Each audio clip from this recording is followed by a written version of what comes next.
Alright, what it do, motherfuckers? We're here back again to talk about the Planet of the Apes franchise because War for the Planet of the Apes has just been released. We've seen it, so we'd like to take a look at not all of them, but like the Apes movies that we've seen, starting with the original classic, one of my favorite movies of all time, Planet of the Apes.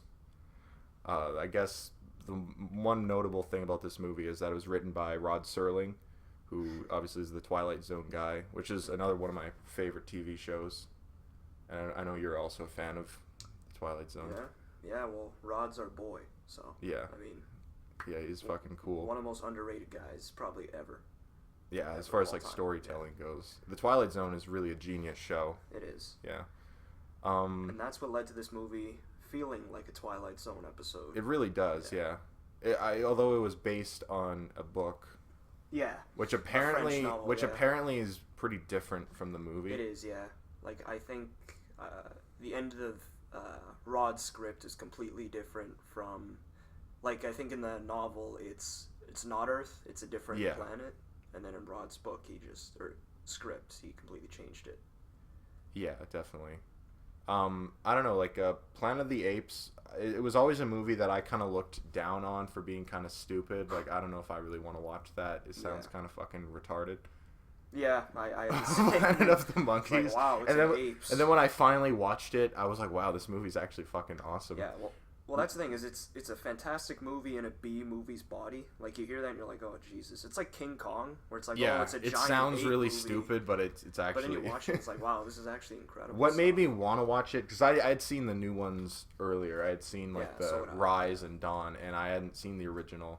But then I got into the Twilight Zone. Like, I became a big fan of that show, and then I saw that Rod Serling was attached to it, so I'm like, oh, maybe this will be good, and it ended up just being fucking amazing. It's probably in my top 10 favorite movies.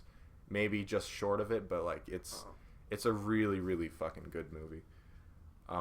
Yeah, I mean, it's amazing. It's a really great script, and it's clever. Like, again, it feels stupid, but it's really clever. Yeah, I mean, the cheesiness or like the weirdness to certain scenes, like where Charlton Heston's weirdly laughing. Like, I love that scene. That really adds to the movie. It really gives it its own flavor. Yeah, like the cheesy or crazy elements kind of add to like this bizarro world where it's like it's an inversion of reality, so everything's fucking weird, right?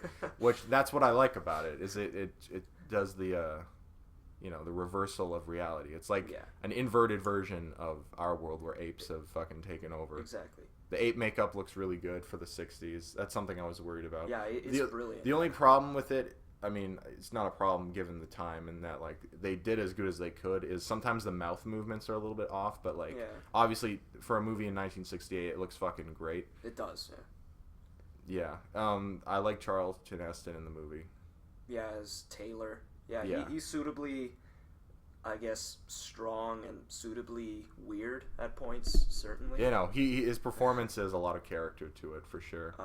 But yeah, I mean, the real star of the show is obviously our boy, Dr. Zaius, and Roddy McDowall, who plays Cornelius. Yeah, and all Zira and all the apes characters are really good and well done. I love the social commentary of this movie, where it's not. I mean, it is obvious, but I like that it wasn't just a metaphor for, like, one thing. Yeah. It's not like we're just talking about slavery or we're just talking about animal testing. It's like a whole bunch of things that the movie's kind of trying to say. Yeah. I think it's really kind of to me, the whole point of the movie is, like, putting a human into their society except where they are no longer the top of the food chain kind of thing. Yeah. It's like... Well, yeah, I mean, it's essentially just swapping apes with humans. With humans, yeah. Apparently, in Rod's original script, the only thing that was changed is his version was more, like, futuristic. Yeah, like it was too expensive. Like, their planet was going to basically be very high-tech and futuristic, but then the decision was made, it was mostly because it was too expensive to change it. And I think that was the only real change that was made from his original draft. Yeah, I love this movie. The ending is amazing.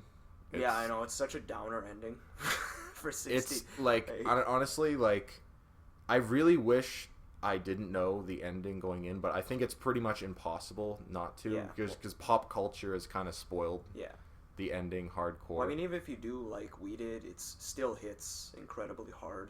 You're like, holy shit. I know, yeah. I knew ends. the ending. I've known the ending since I was a kid, just because like obviously it's been parodied in so many movies. But when it happens, it's like, holy shit, this is fucking like imagine how devastating that would be. Where it's like you're on this planet, there's like a hope of getting out, and then you realize that you're on your home planet the entire time. And just when he sees basically like this is the fate of humanity, like this is what happens, this is all our fucking bullshit and our disrespecting the fucking planet and each other, this is what it all leads to, is fucking apes take over the planet. And the Statue of Liberty, that's like the greatest shot ever. I just love that the last shot is just the fucking Statue of Liberty right there, and then credits like fucking genius. I don't know, I also love the fact that the humans don't talk in the movie. Like that's kind of cool, because it really does make them feel like animals. And I love the scene where he talks for the first time, obviously with the the iconic line. Damn dirty ape. Yeah. Well, I mean, making the humans mute was kind of obvious for their message. For their metaphor. Like it was. I also like that the movie talks about religion as well. Like there's even that element where that's kind of like also this sort of attitude that people have of kind of superiority, whether it be racial or species, like just kind of we're superior because we're at the top kind of thing. And a disregard for everything else. I just like that the movie's kind of about that as well. And it's like a classic Twilight Zone where it is about something. It's trying to say something about people, but it's doing it through this like really weird, twisted story that has a classic ending. And it's just an iconic movie. It's amazing. It holds up. It's not overrated at all. I actually think it's kind of underrated. I mean, now that War's coming out, you hear a lot more people talking about it. But for a long time, it was like a movie that no one really mentioned ever. I mean, like obviously it's commonly parodied, but like especially on the movie, I'm talking like in the movie community on YouTube, it's not really considered a classic as much as it should be. And so I guess, do you have anything else to say on the topic of 68? Well, no, I mean, just talk about Rod Serling a bit. The fact that this movie, like the first half hour of this movie, really feels like that Twilight Zone episode where the astronauts shot an arrow in the air. That one. Honestly, it's very, very similar, and the twist is very similar as well.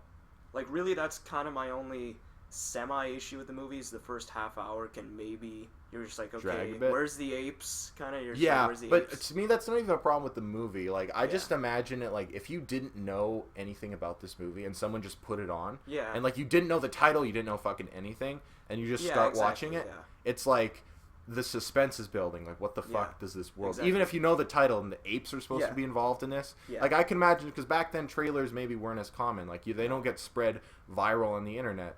So you kind of go to the movie just knowing the title. Maybe you've seen a poster and you're like, okay, how is this apes? Like, and so it's like the movie's just dragging you along and you don't know where it's going. And then all of a sudden you have that fucking awesome scene. The hunting. Where the humans get hunted and then you're introduced to this wacko version of reality kind of thing. Well, I mean, that's why I say it's only somewhat of a problem, because I like that it builds, you like the suspense, but if you already know where it's leading, it's kind of well, like you see silhouettes in like the distance at points, you're like, what the hell? And then you finally get to the water ravine scene, and then the apes come in, and it builds to it nicely, very well. Also, one thing I want to mention, a scene that I love, we already touched on it, but the scene where he laughs very weirdly. What I love about that scene is basically the person puts up the American flag on the ape land. Exactly. And to me, it's like he's laughing that he's still upholding a sense of patriotism or like a mission or whatever. And so it's kind of I feel like in some ways that kind of plays in the whole concept of the movie. I mean, like it's brilliant, especially for the time. Like 68 was such a fucking weird, like great year for sci-fi, because you had 2001, Space Odyssey, and you had Planet of the Apes in the same year. Like what a mind two fuck. Sci-fi classics. What a mind fuck that'd be. I don't know. So I mean, it's brilliant. Like it's a well done drama film. It's a well done action film. It's well done social commentary. Delivering all of its themes about racism, about religion, about animal treatment, about all that stuff. It's very well done. Yeah, it's definitely it's a classic. Definitely one of my favorites. All right, then after that there was a string of sequels throughout from like the 70s to the 80s. and we have not seen them for the most part. No. I don't know. Like, it's just always kind of felt like kind of pointless to me. Yeah. Why do fucking sequels to that movie? Yeah. Like, the ending says it all. Like, it's totally Exactly. fucking pointless to make a sequel to Planet of the Apes. Yeah. I only seen one of them. I've seen Beneath the Planet of the Apes, which is the sequel. It's not good at all. It's really boring. It's nice to see Dr. Zaius and some of the old characters again, but it's just not very fucking entertaining. Although I do like elements of it. I like that it's even more bizarre than the first one. Yeah, especially by the end. I like the whole concept of them finding a weird species of people that like worship a nuclear bomb. Like I think that's a fucking cool concept. And they have like fake masks. Yeah, that they pull off, and I thought they were humans originally. When they pull off the mask, it's like holy fucking shit. You know, that's cool. Yeah. Yeah, I've only seen the ending of this, and it's, because I told you it was but... fucking crazy. I'm like, you just at least need to watch the ending. Yeah, and it really is wild.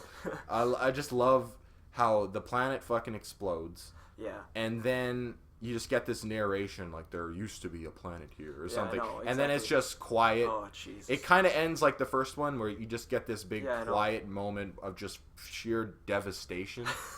Obviously, it's not nearly as clever as the first one. The first one, like the ending and the whole concept is like super fucking clever. Yeah, exactly. It's like any Twilight Zone episode where you kind of need the ending. Yeah. Like the best twist endings are the ones where it gives the movie context and it gives the movie a meaning. Where Planet of the Apes is really about the problems that we're facing in humanity right now. Exactly. And it's kind of where does this lead to? Yeah. This is where this behavior leads to. Yeah. The Beneath the Planet of the Apes, the ending doesn't really say anything to me. It's just, other than nuclear bombs are bad. Yeah. That's really all it says is boom, the planet's gone. I don't know. I might watch the other ones. I hear Escape from the Planet of the Apes is pretty good.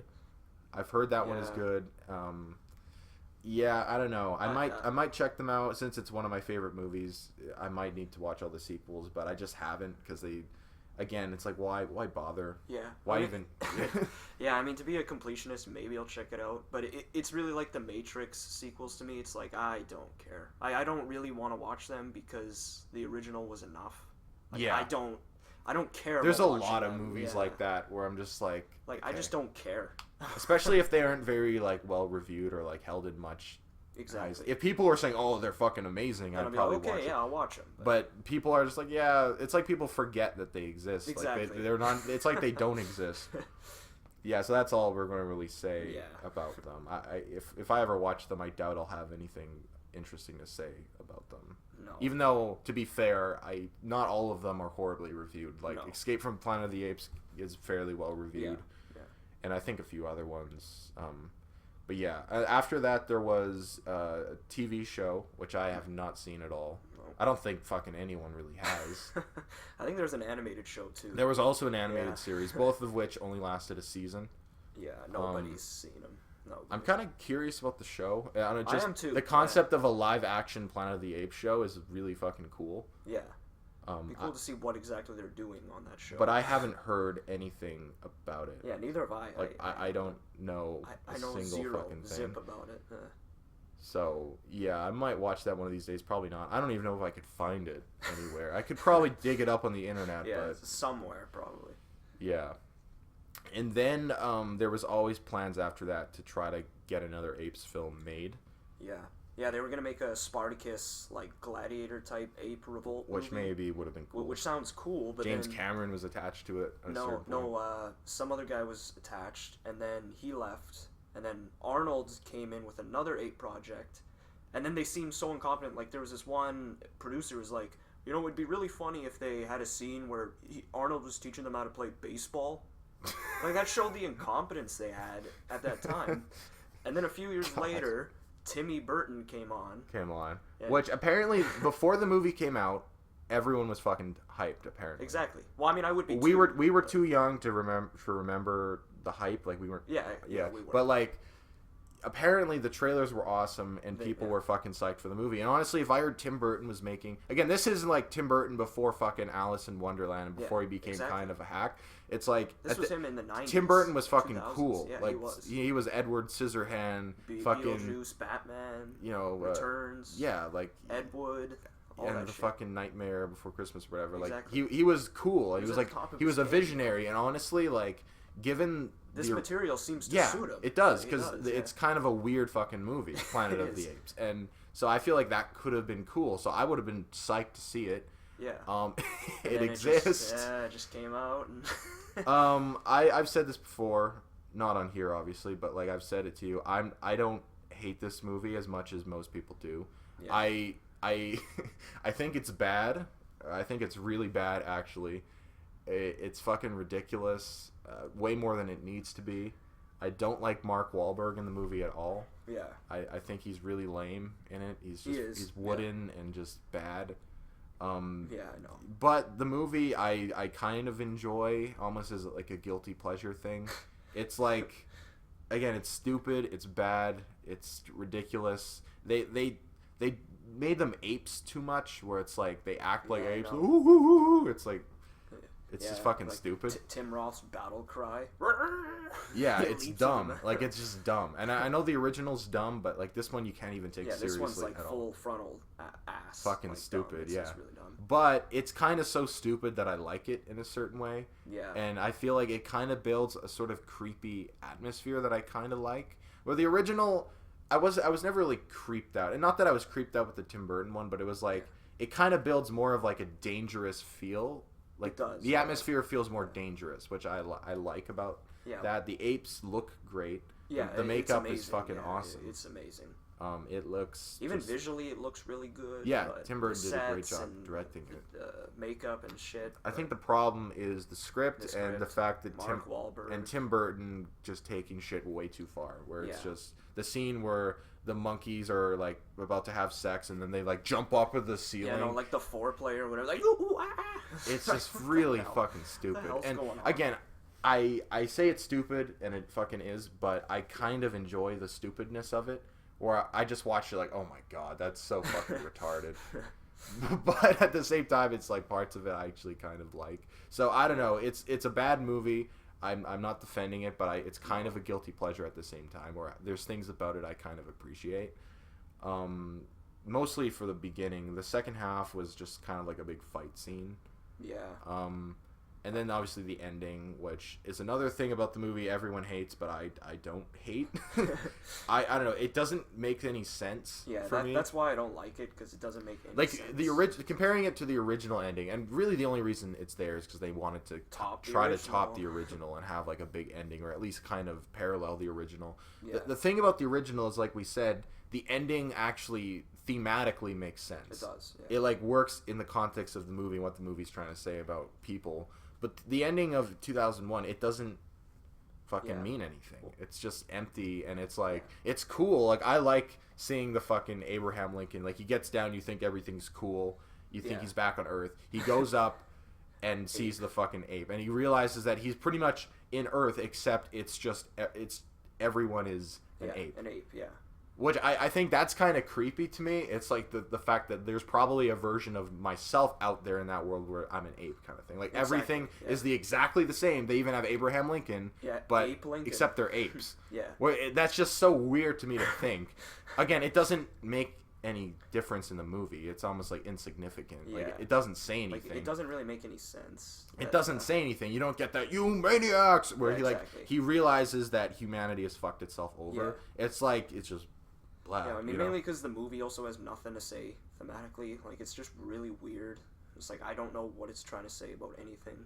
Yeah. I mean, there's kind of the very obvious metaphors. Like, I think it's mainly about slavery, I feel. Probably. Where, like, I know the original definitely was about slavery, but I feel like it was more generalized where it's about a few things. You can read Planet of the Apes as a metaphor for, like, a whole bunch of things. Exactly. Yeah. But 2001, it didn't really feel like it went in on that concept. It was just kind of like, I don't know. I don't know what it's trying to say. I don't know what the point of any of it was.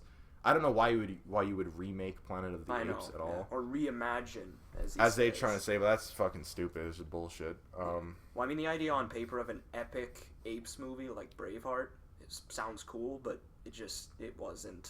Yeah, done it wasn't done the best. Again, I don't hate the movie. It's kind of a guilty pleasure, but I'm not gonna say it's good because it's fucking not at all. Yeah. And then I finally want to just get to the good shit now. Yeah, let's. The new trilogy. Now this is a trilogy that I feel like we kind of watched from the beginning. Yeah, I've seen all three in theaters actually. I didn't see the first one in theaters, but I watched it when it came out. And yeah, the first one, Rise of the Planet of the Apes, is a fucking awesome movie. Yeah, it's amazing. It's really good.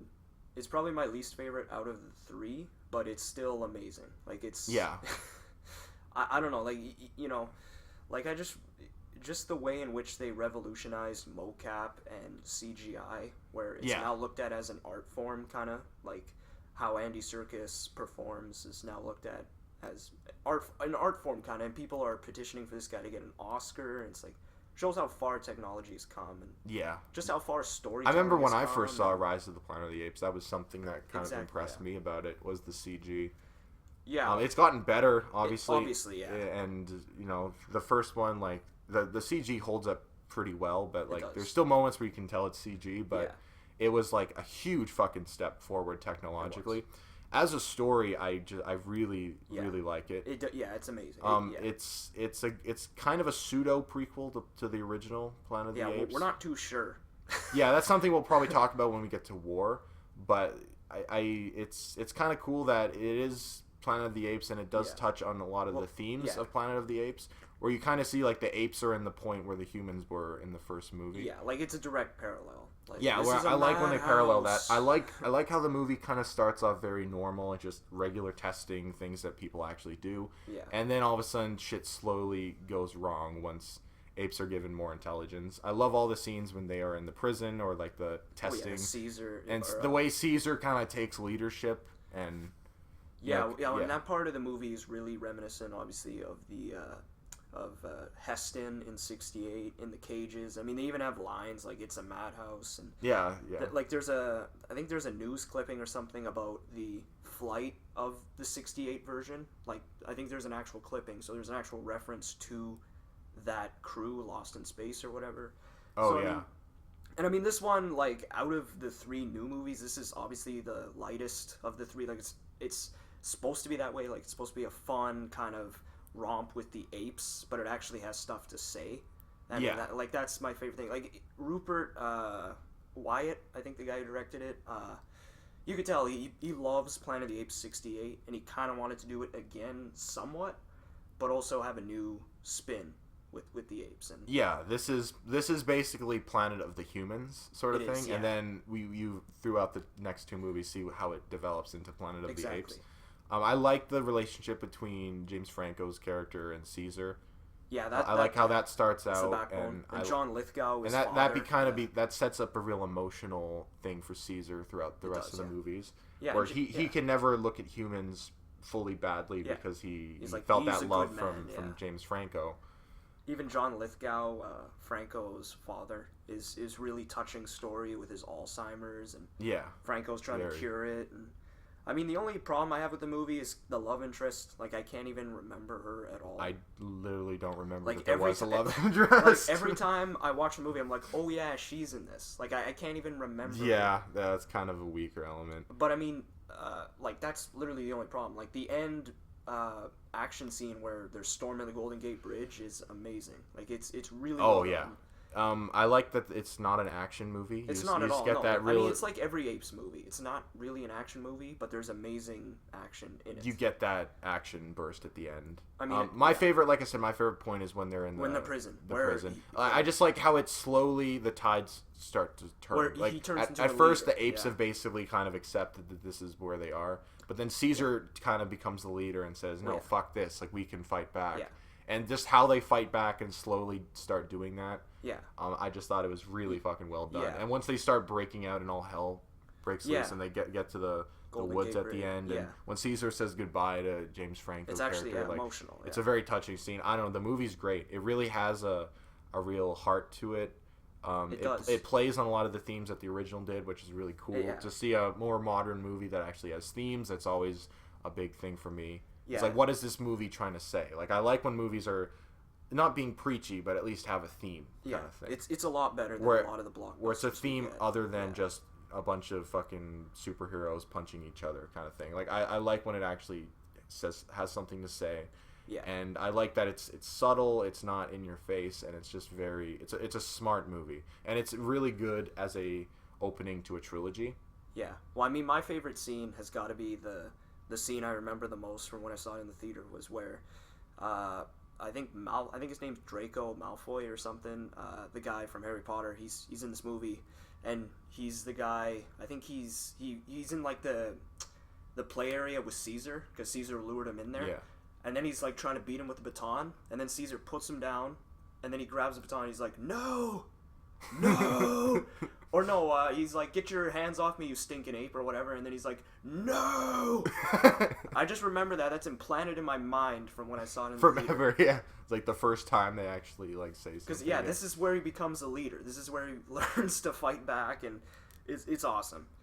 Yeah. I mean that. Like, I think it's just an awesome movie. I think it's better also as in the context of a trilogy. It is, yeah.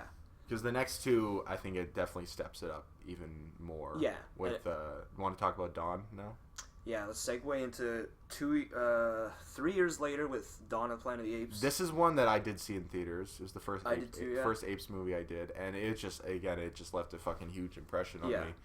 So Matt Reeves came in. I don't really know what happened with Rupert Wyatt, why he left. Maybe creative differences. I don't know. But Matt Reeves came in, and he absolutely hit it out of the park even farther.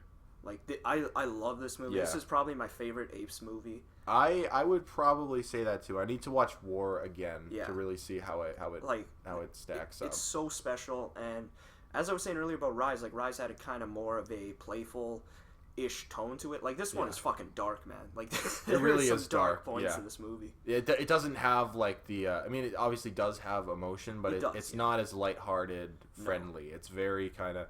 I don't know. I still probably prefer 68, but it's a movie that really impressed me when I first saw it. Again, for kind of being different than your standard blockbuster. Yeah. What I really enjoy most about this movie is it's kind of the story about how a society is corrupted. Yeah. Well, I mean, It's about, like, at first the apes, their society's pretty solid, where, like, there isn't too much drama, but once the humans come in, shit kind of goes down with the leadership, where like they all kind of want what's best for apes, but what complicates it is how do we approach this problem of the humans, especially these people that have treated us so horribly. Exactly. And, especially Koba, because that's a nice I guess connection from the first one is Koba was the ape that got tested on constantly, so that and I don't think he speaks once in the first one, but then he speaks in this one. And it's Toby Kebbell. He's great. Like, Koba is an amazing character. Yeah, for sure. He is certainly, like, you understand where he's coming from. Because in the first one, as he says, human work, that was from the first movie, where he was being tested on constantly. And then now you understand why he is what he's doing. I think the thing that makes this movie so fascinating and great is kind of the relationship between Caesar and Koba. They're dynamic. Yeah. And how they kind of are struggling both for leadership, Caesar to maintain leadership. I like that there's a split where some apes are like, what Koba is saying is true, fuck the humans. But Caesar, again, he has more of a well-rounded presence. He has more of a perspective on humans that Koba doesn't have, where he only saw humans as like the devil, basically. But Caesar's seen both sides. He understands it a little bit more. And I just love that the society starts off as pretty strong, and it just slowly devolves into like, the people rushing for power and trying to get to the top of and just the way that works, and especially through Koba and just the collapse of a society, I think is one of the best things about this movie, other than the visuals, but that goes without saying that carrying on from Rise, the motion capture gets even better. Even better here. I mean, that's the real backbone of the movie is the relationship between those two, and it really has a Shakespearean quality to it, where brother versus brother kind of, one will backstab the other to get power, and I mean that's literally what happens. Which I love that scene. And he even pits Caesar's son against him at a point, and eventually Caesar's son realizes, holy shit, like this Koba guy is nuts. Like he's fucking nuts. Like he's throwing ape guys off of like railings, and it's like, what the hell is going on here? Yeah, I love how the movie kind of, it's not a slow burn, but it takes a while to get to the action. Yeah. But I like the build up. Like the build up is what I really loved about the movie. It's just seeing it all slowly collapse and boil over into this big kind of epic finale. Yeah, I mean that like that's something I think Matt Reeves brought in with his 2 movies that he did, is this epic scope to these movies where it's like Caesar's arc in Dawn and War really feels epic. Like it feels almost biblical to an extent. Yeah, definitely. Like how he's the king and then he's on the lowest of lows and then he has to rise back up to face Koba in the end. Yeah, like Jesus Christ himself.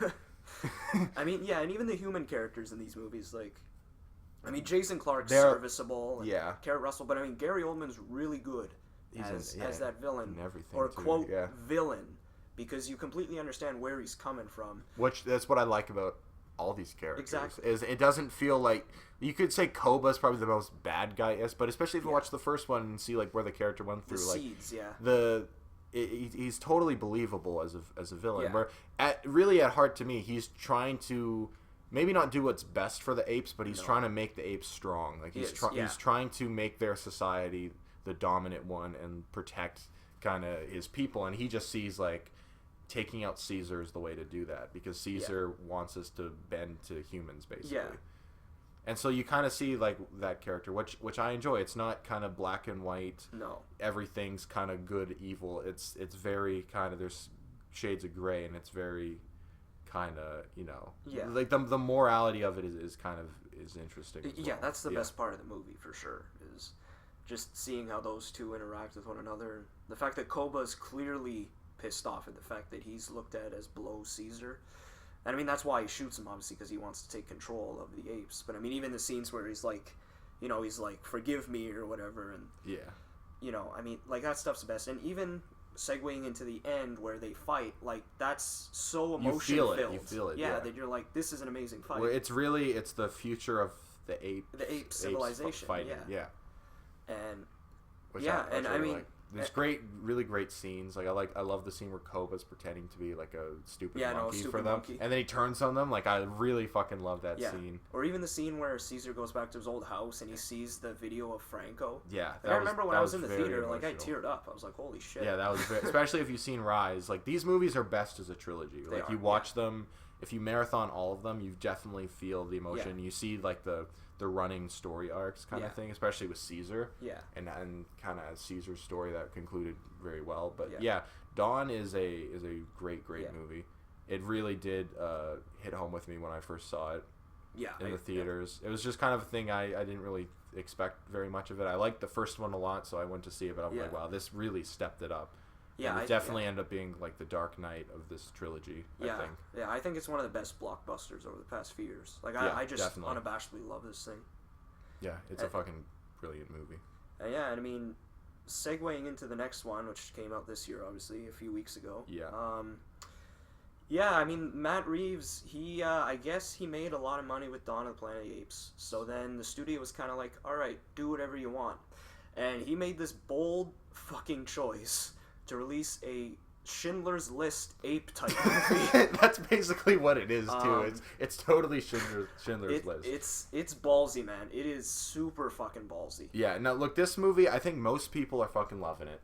Yeah, and obviously, yeah. There's people who go as far as to say it's a masterpiece and it's fucking great, but there also is a subsection of people who are not happy with it and thought it was boring and didn't like the direction it went. Yeah. But even if that's you and you thought it went too far and you didn't like where it went, you still can't deny the fucking balls of this movie. No, it's fucking ballsy. It goes out on a limb, and it's like you're either gonna buy it and you're gonna love it, or it's gonna totally fucking turn you off. Because like, especially in the studio system, you think, holy shit, like Dawn was essentially an action movie in the second half, and you're like, wow, this is War for the Planet of the Apes. It's gonna be nonstop. That's what I was kind of scared of. Is like, again, I'm very tired of action movies in general, at least generic action movies. So I did not want this thing to just be a big fucking war. Like if it was all it was them fighting, it would have been like, okay, whatever.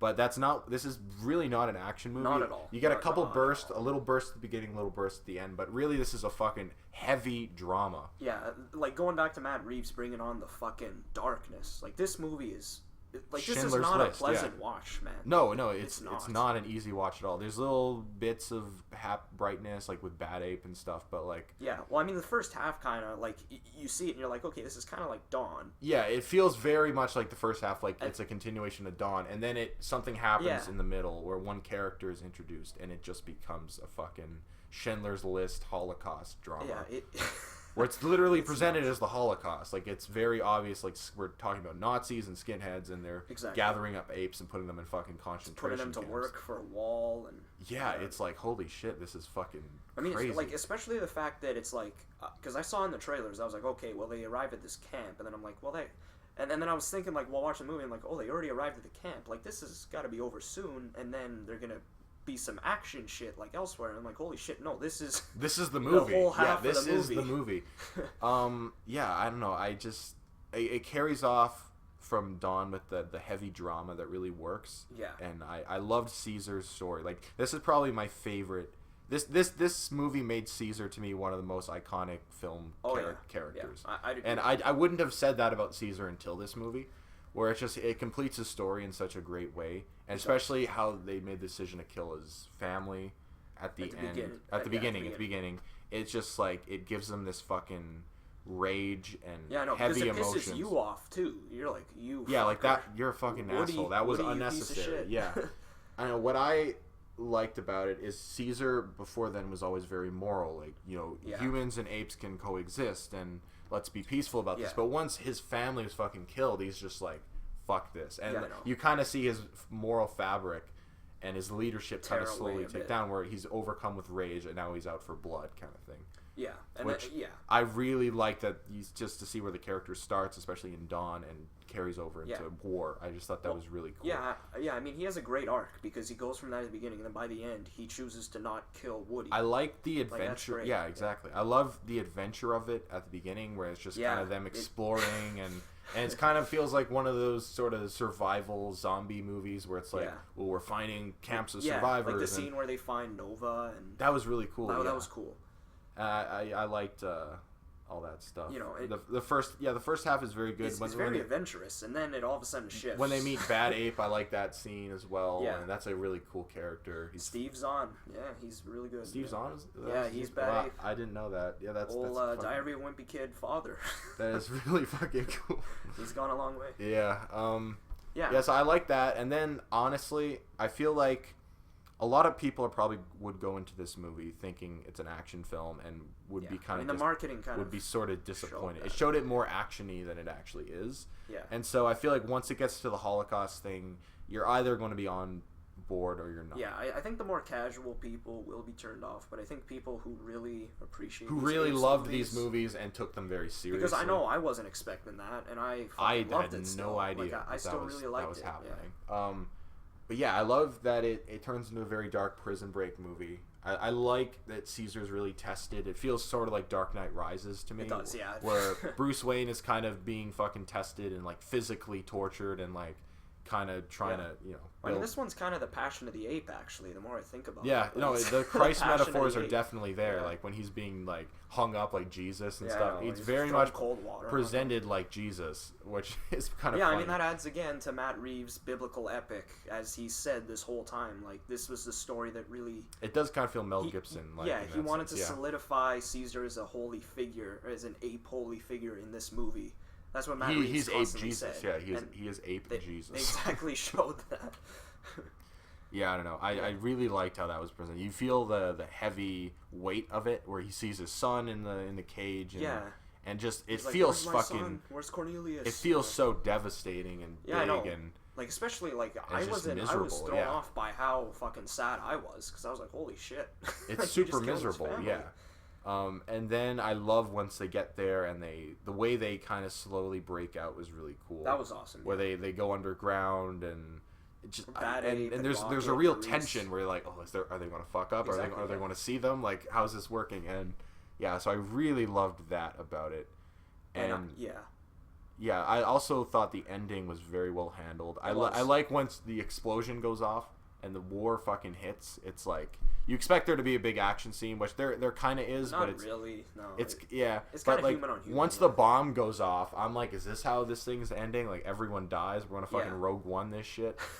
But yeah, I thought that was really cool. I liked the main villain character, Woody Harrelson. Yeah, he was great. Like I thought he was so creepy. He wasn't like Oldman, where Oldman you could definitely see where he's coming from. With this guy, he's Harrelson, a total like, asshole. Yeah, He's like Hitler basically. He's fucked. But also there's a point of it where like he's still trying. He's kind of like Koba to an extent, where he's trying to protect his species. Yeah, exactly. And it's like there's this virus that's going around, which I thought was really cool that they're setting up the 68 a lot with explaining why humans aren't talking in that movie. Yeah, they did a lot of that. And so he's trying to protect humans from that and stop that virus, and doing it through the most horrible extreme measures.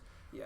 The greatest scene in this movie is definitely when he dies, when Caesar has the gun, he's about to kill him. Yeah. And then Caesar kind of turns back. It's like he basically kind of wins if I kill him, and that's the part where he understands about revenge and all that shit. And he's which like, that scene was fucking beautiful. Like it really was. And then when he kills himself, it's like, oh my god. Because you're like, this movie is crazy. Because I mean that's the thing about the direction too with Reeves is like the whole time you're like, is he gonna shoot him? You're like, I wouldn't be surprised if it went either way. Yeah. Like it's not a cliche like he's not gonna do it. No, like the whole time you're like, is he gonna do it? Yeah, you really have no idea. I mean, yeah. It builds up great to that point. Even segueing, into the very end where Caesar dies, and it's like, it's obviously a sad moment, but it's more so, like, it's not really as sad as, let's say, Logan's death or something like that. Like, by the end, you're kind of like, yeah, I mean, he died, but at the same time, he really accomplished what he wanted to with his apes. Yeah, it's not like a real... It is a tearjerker, but it's not an over-the-top dramatic ending. It's not like he dies on the battlefield. Yeah, everyone's like, Caesar, oh my god, Caesar's dead. Caesar! It's not presented like that. It's very small. He's just there with the one other guy, and he's just kind of... Maurice, He kind of dies and just says... It just fades away. I'm dying happy. I've seen my people kind of make it. To the promised land.